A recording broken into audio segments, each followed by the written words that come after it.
Hello, this is T Chapman 500 and welcome back to another Logisim video. Now, you might notice something interesting. This is my original CPU, not the recreation, but the original, using in the original Logisim. Now, how did I get this? Well, as it turns out, I built this CPU, which is labeled Demo CPU, using the original Logisim on the Mac OS partition of my computer. I dual boot in iMac using the Boot Camp utility between Mac OS and Windows. Windows is the operating system I almost exclusively use. Now, I was thinking, what if the circuit file for this CPU is still on the Mac OS partition that Windows cannot access? So I booted up into Mac, looked for the folders that it could be in, and sure enough, here we are. The original CPU. So, this demo CPU was featured in a previous video. I'll put a link to that up in a card in the top right, somewhere over here. And I decided to put this on GitHub. So here is the GitHub page for the demo CPU. So we have all of these things. The zip file contains all these files, and we have a free program included. Oh, by the way, GitHub page is going to be linked in the description down below. So, I thought I'd take a tour of this CPU. Go to double the zoom level. This is the general purpose register block. Has 8 registers. Let me get rid of the grid. For the set, I brought the thing into the clock input. I should have put it into the select input and just forwarded the clock to the memory cell. I actually did this with all of the things, so yeah, this isn't really a good design for a CPU to send the set wire into the clock input. But let's go through some of these other things.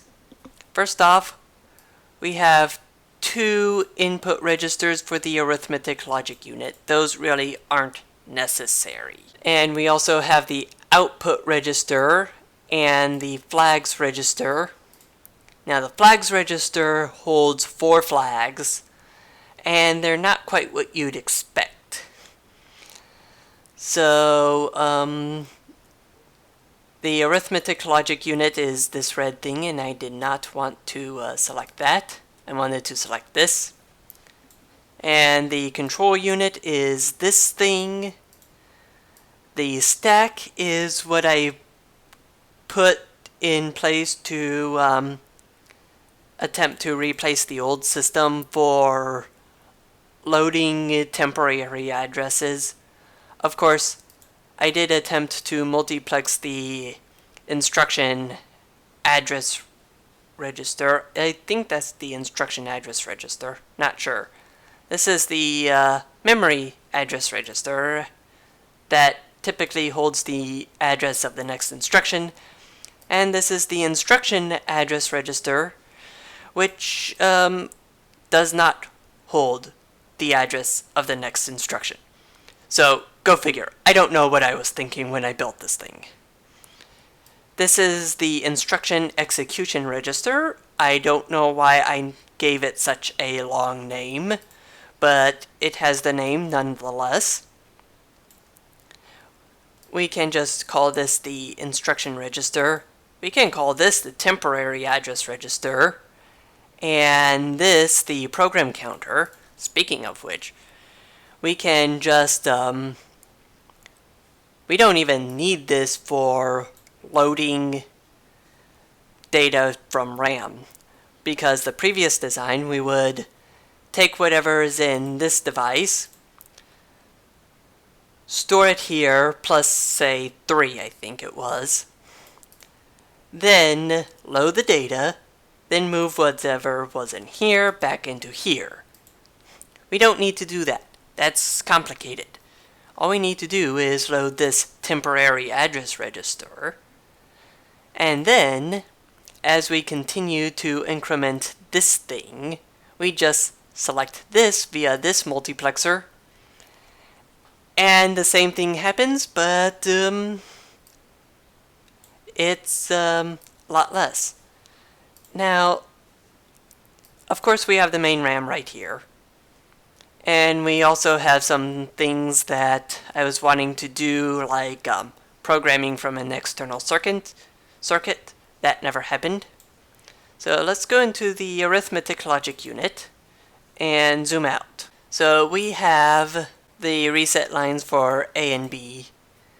That's not really necessary. It's going to be removed, and we also are going to be clearing the flags. We also set the flags. There's the clock input, set output. We also have the operation, which goes not only into this decoder, but also into these decoders, this decoder. There are a lot of decoders here. And I actually was able to reverse engineer the instruction set just by looking at this. So, cannot modify circuit. I'm not trying to modify the circuit, but thanks for letting me know anyways. Here's some logic for setting the flags, and some more logic for setting the flags based on the compare instruction. So, yeah, we have all these different instructions, but no divide instruction. Now the reason I didn't include a divide is because I didn't know how it would be implemented without one of these default Logisim components. So, no divide, but there is a multiply. I really should have put a divide in here somewhere. There's also no add with copying the carry flag. Again, I don't know what I was thinking with that one, because I could have easily added that instruction, because there's no instruction for, there's an instruction slot that's available here. So we could have easily added an add with a copy carry flag. So now let's go into the command unit, and yep, this setup worked right up until I tried to add a stack to implement the call and return instructions. This clock setup is probably the dumbest setup ever. So let's see what happens when we do a clock. So the main clock just increments this, and then we finally get a clock output,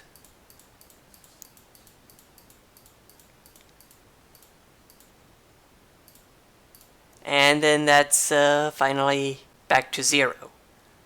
I should just forward this to the clock output, or maybe just step this every clock cycle, again forwarding this directly to the output. There's just no need for this thing. Yeah, this is basically the dumbest clock stepper thing ever. Okay, now for the memory address register tasks. What we have here is a bunch of instruction inputs followed by very few outputs, and then we have this again, a lot of inputs, very few outputs, actually even more inputs here. The arithmetic logic unit, Very few inputs relatively speaking, and just 2 inputs here. The jump. This worked pretty well. In fact, this instruction, interestingly enough, still works. I don't know why though. The loader. This is supposed to load the instruction and then let the other components do their things. I think it's this component where the problem begins. It really doesn't know for some instructions to relinquish control, and I'm not sure why. Here's the instruction pre-processor, not preloader, pre-processor. This, basically, I'm not sure what this does. It, tells the instruction loader what to expect. The decoder, well, tells the computer what type of instruction it's receiving, the exact instruction. This could be done more efficiently. And over on this side, there's really nothing. So yeah, that's the entire CPU. And rather than completely recreate the CPU, I think what I'll do is fix it so that it works as it did before. Now I've already created the GitHub page, and I'm storing this CPU as is on the preservation branch. Now there will be a few other branches where I restore it to its previously working state, that is, without this thing, and actually a little bit better using this to get the address instead of this. So that's available on GitHub, and the restoration branch is a work in progress, and things aren't guaranteed to work yet. Anyways, I hope you enjoyed this video. Please leave a like if you did. Don't forget to subscribe for more, and check out the gaming channel for gaming related stuff. And if you want to support this channel, you can do so via Patreon, PayPal, or Subscribestar. Links are in the description. This is T Chapman 500 signing off.